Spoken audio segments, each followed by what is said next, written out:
एक छोटे से गांव में एक नौजवान लड़का हुसैन अपनी वालदा के साथ रहता था। उनका गुजर बसर बहुत मुश्किल से होता था। हसन पढ़ा लिखा नहीं था, लेकिन उसके अंदर नेकी, रहम दिली और खिदमत खल्क का जज्बा कोट कोट कर भरा हुआ था।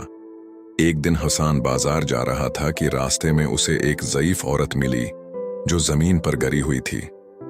लोग सिर्फ देख रहे थे, लेकिन कोई आगे न बढ़ा। हसन दौड़ा, औरत को सहारा दिया, पानी पिलाया और रक्षा बुलाकर उसे अस्पताल ले गया। इसने औरत के साथ वक्त गुजारा, डॉक्टर से दवा ली और जब तक वो होश में ना आई वहीं बैठा रहा।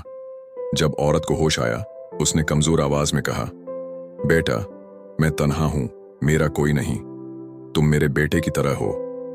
हसन ने मुस्कुराकर कहा, आपकी दुआ ही मेरे लिए काफी है उम्मी जी। कुछ दिनों बाद गांव में एक बड़ी गाड़ी आई। उस औरत के साथ एक नौजवान लड़की और एक साहब भी थे। वो लोग दरअसल शहर से आए थे और वो औरत एक रईस की मां निकली।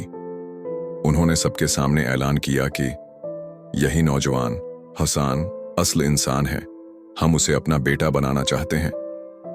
हसन को न सिर्फ एक बेहतर जिंदगी मिली, बल्कि उसे तालीम, रोजगार और मां जैसी मोहब्बत भी मिली। बाद में वो खुद एक फलाही इदारा खोल बैठा, जहां वो गरीबों की मदद करता, बच्चों को मुफ्त तालीम देता और हर उस हाथ को थामता जो गरने के करीब होता।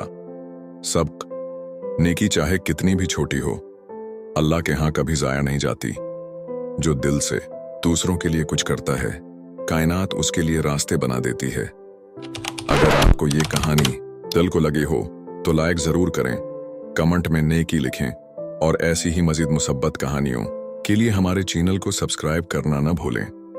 एक सब्सक्राइब, एक नेकी।